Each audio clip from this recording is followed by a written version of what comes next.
So we've just had the Microsoft Xbox games reveal in which we finally have seen Halo Infinite campaign gameplay. So in this video, we're going to talk about everything we saw in that demo and what it means for Halo Infinite's release. So starting with the story, we've been shown that the game takes place in May 2560. The story appears to be focusing around a sort of post-war scenario in which the UNSC has actually lost. This sets up the whole campaign story to be based around this kind of recovery storyline where you, as the Master Chief, must recover the war against all odds. The UNSC is beaten and defeated, and you, as Master Chief, are this last line of defense once again.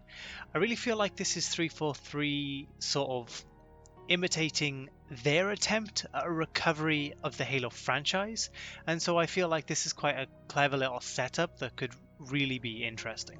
So there was an article on Halo Waypoint alongside the showcase release which does confirm that what we see here is not the first mission in the game. This is actually several hours into the campaign of Halo Infinite. So there's plenty of other things to have happened between the start of the game and what we actually see in this showcase. In the cinematic opening to the mission that we do get to see here, we get this kind of interesting dynamic with Brohammer. He seems like an interesting sort of sidekick character, but he also seems rather frustrated with Chief and implies that he's been with Chief for a while now and thought that they were going to leave. Instead, Chief has been attempting to fight. Brohammer doesn't seem too happy about that, although he does still seem to show some respect and resistance deep down, and he does seem to trust Chief, but there's definitely a little bit of sort of bitterness there, and he's a bit argumentative, which I feel like is kind of interesting to not just have this character be sort of under the foot of Chief. He seems very high-spirited himself. After taking control at the start of the mission, we see that the player is given a primary mission to destroy 3 AA guns. Each of them are marked as an objective on the player's screen. This appears to be how the player is going to keep track of their main missions, but when the map was loaded, there were more markers and of some varying colours and different icons to them dotted around, implying that there are going to be some interesting and more like side missions and stuff. So when this map was open, we get to see what seems to be a pretty sizable open map. It may not be a completely open world game, however, from what we can see here, and more of an open area design. Think like Metro and Destiny. I feel like each mission might end up being quite a vast open section of the ring for us to explore, do side missions in, and plenty of things like that, with lots of secrets for us to uncover as well. So this could still be a very sort of brand new experience for us in the Halo franchise. So if we freeze frame right as the map is opened, we get to see a little bit more than necessarily we were supposed to. We get a glimpse of what some of those icons actually are. So first we see the AA guns for our current mission, our current objectives. The crosshair icons appear to be some kind of high-value target kill missions. This one is for Okro Vagadoon, probably butchered that name, sounds like an elite or something. So I assume that this will be kind of a heavily defended, tough-to-kill enemy that we can hunt down and kill for some kind of reward or bonus in some sense. Towards the top left of the screen, we do actually see a marine rescue mission. Called it in my previous Halo video, shameless self-plug. We see a marker that is identified as the spire, and we also see a tower which appears to be locked for whatever reason. So maybe there's certain things that you won't be able to do straight away, and you'll have to come back to them later in the campaigns, and actions themselves will actually unlock the ability to complete these missions. Looking at the blue icons, we can see that they are marked as some kinds of bases. We can see 2 of them, but this is definitely interesting to see how these bases come into play. The fact that they're blue instead of red like everything else implies that this might be some kind of a friendly area, so it'd be interesting to see what that is. Maybe that's where we've got to rescue the Marines too. Towards the top we can also see a few extra icons, but we never really get to see the names of those, but that just goes to show that there's still even more that we haven't discovered for these maps and what kinds of missions we could be carrying out. So the gold icon, this one is clearly the important one. When they hover over it, we get to see how this appears to be sort of the main mission's overview. We see a couple of icons and things when we hover over it as well.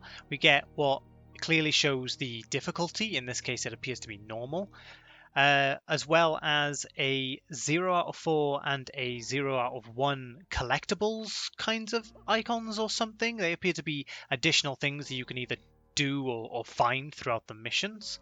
And we also get a nice little description at the bottom, sort of explaining what the overall mission is. The interesting thing here, however, is this kind of rank-like icon that we can see with the number. We can see 0320.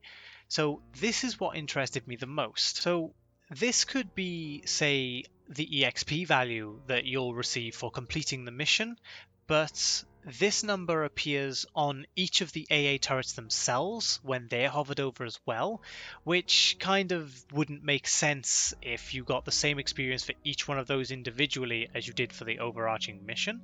So it could also be something a lot more like a recommended sort of rank or level for your character to be at to be able to take the mission on. Think a lot like Destiny's light system. Finally, with the story, we are introduced directly to the brute war chief, Escharum, who explains to us how he has so easily beaten back and destroyed the UNSC's war attempts on the Halo Ring, and has grown tired of the lack of challenge the UNSC has provided. Having found out that the Master Chief is alive and well on the Halo Ring, he is happy to finally have a bit of competition and intends to fight you to the death. He wishes for the chief to fight and die well for his own entertainment.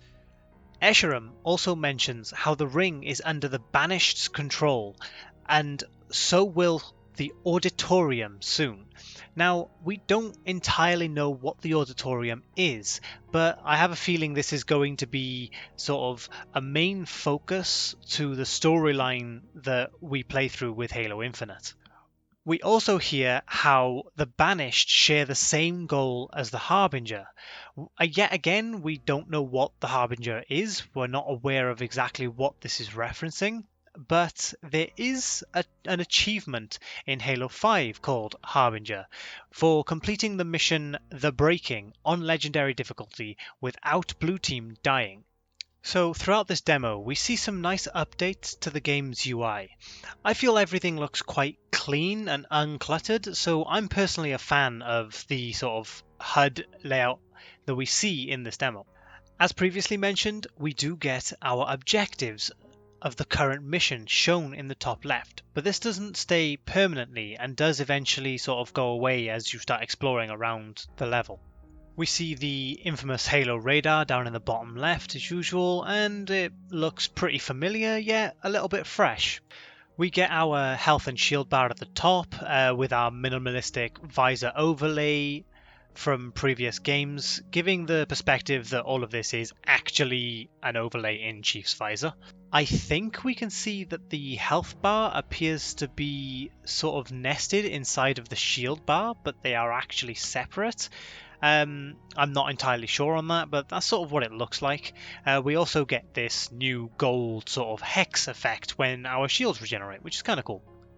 Down in the bottom right, we have our weapon with its magazine and reserve ammo count shown just to the side of it. We also get a slightly smaller picture to show what our secondary weapon currently is. Right next to the weapons, we get two sort of equipment slots. The left-hand one is actually our current selected grenade. Later in the video we do see that you can still switch between your grenades like usual. This one's just showing which one you will currently throw. And the right one appears to be the actual equipment slot, with numbers showing sort of how many uses or grenades we actually have. I find this general sort of UI is quite compact and unobtrusive, and in my opinion, I really like it. Another nice addition to the UI in this game is below the pick up weapon prompt.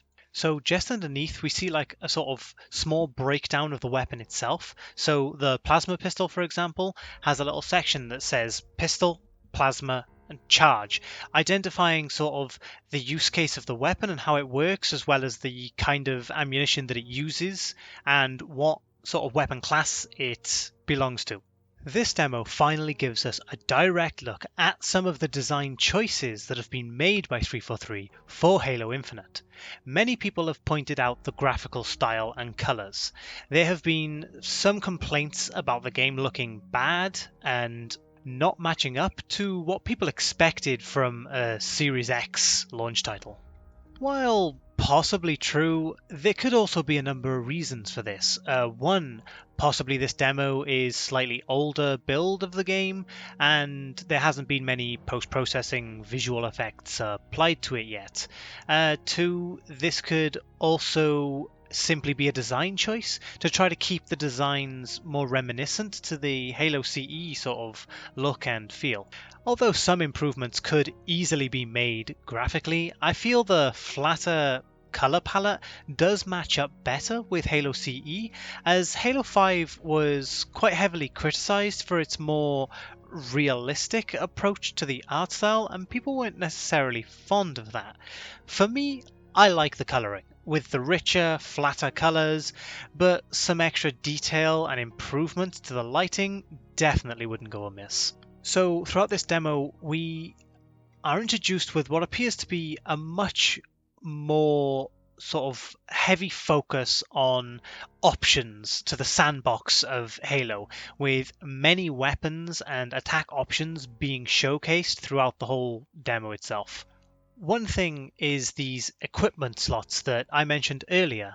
I feel like this is like a sort of doubling down on Halo 3's pick up and use equipment items rather than Halo Reach's armor abilities. The main article on Waypoint does confirm that these equipment items are picked up on the map and used in multiplayer, and can be used only once or twice, but there wasn't much clarification as to whether this would be exactly the same in the campaign, so we'll only have to see. Definitely with the shield thing though, it appears that you were able to pick it up and use it, and that was it, it had been used. So we did see Halo Infinite has kept the controversial sprint option that has split the community for a while now. Many have hoped for Sprint to have been abandoned, while others absolutely love Sprint. With the size of the areas though, maybe Sprint isn't such a bad thing. We will all just have to wait and see how it actually feels when we finally get our hands on it. We also see a brief moment where the player appears to sprint and slide, so we can assume that many of the enhanced mobility mechanics will return, but I'm sure we'll find out a lot more as we get the multiplayer reveal in the coming months. We do also see here that, excluding cutscene activation, QTE animations appear to be gone, and Chief activates this elevator with his clearly Jedi mind tricks that is more like earlier Halos, because, you know, pressing buttons these days is for chumps. We do see a very interesting thing here in this clip. So the player is choosing to shoot the brute in his legs as it's charging towards him. After a few shots, however, he does seem to make the brute stumble while it's trying to stop itself from falling. I'm sure this is not the only situation in which the player will be able to cause certain actions via focused fire to a particular body part, so it'll be really interesting to see some extra use cases for this. Finally, I want to mention how the elites look in Halo Infinite. Now, we only really get some brief looks at them, but they definitely appear to be a lot more reminiscent to the skinnier, sort of more elegant Halo 3 designs, rather than the much bigger, more brutish Halo 5 elites.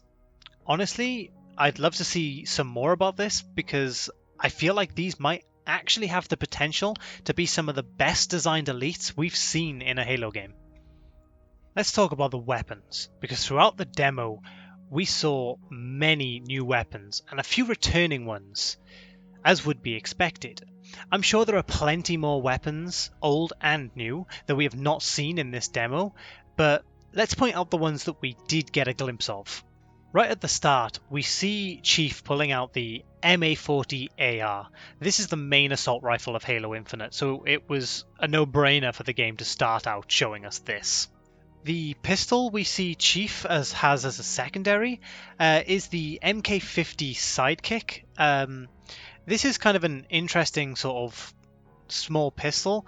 Hopefully it's not a replacement to the Magnum, and we will see the Magnum return as well. The VK-78 Commando is an automatic tactical rifle. It appears to have less ammo and a slower fire rate than the assault rifle, but seems to do a lot more damage, so might be more suited to medium-range engagements.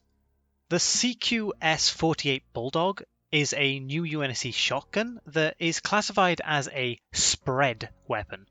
This possibly indicates that the standard M90 or M45 shotguns from previous Halos could also still be in the game, and possibly they may be slug shotguns, so that could bring in a new dynamic to different use cases for the different kinds of shotguns.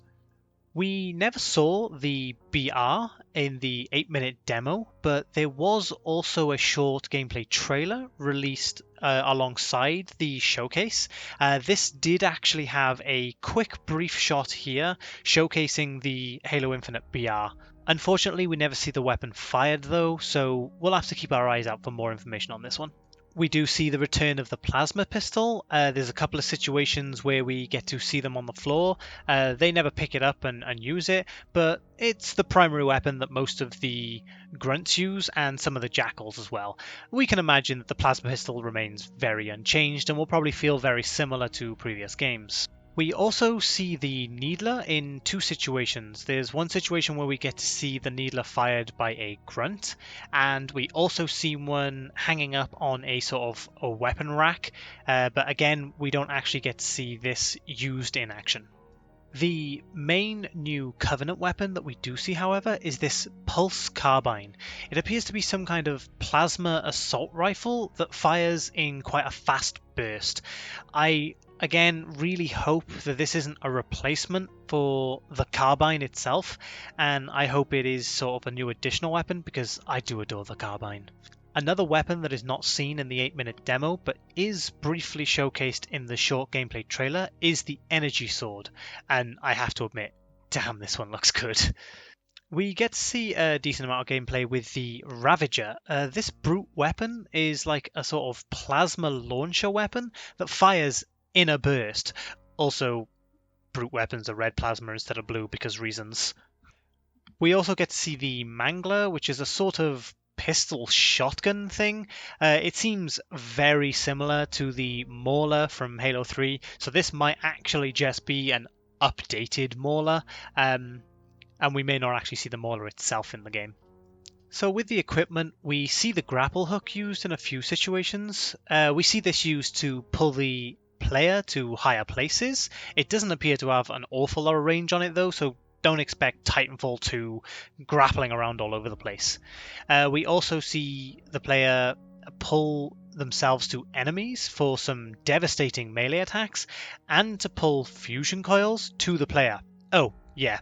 You can pick up and throw these now. I cannot wait to throw these at the back of my teammate's head in co-op. I'm telling you, you crossed my path, bro. We also get to see the drop wall, which is a quick throwable shield that can protect the player from incoming fire and even stop grenades. It does seem to slowly take damage and get destroyed from incoming fire though. It seems to be a one-way shield as well, so the player can fire at enemies while remaining relatively safe behind cover. I bet we are going to have plenty of brutes throwing these out and making our lives much harder too though. So we also see some footage of the standard grenades. We get the M9HE, the standard UNSC grenade. We see the Plasma, Covenant, anti-personnel sticky grenade.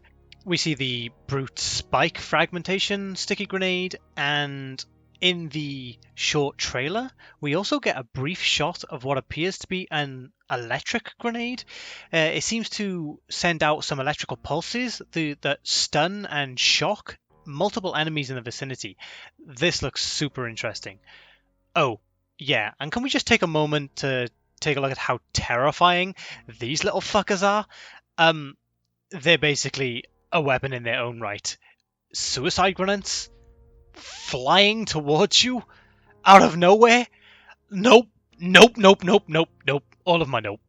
So, as we can see, there was definitely quite a meaty amount of information in this reveal, in this showcase that we got.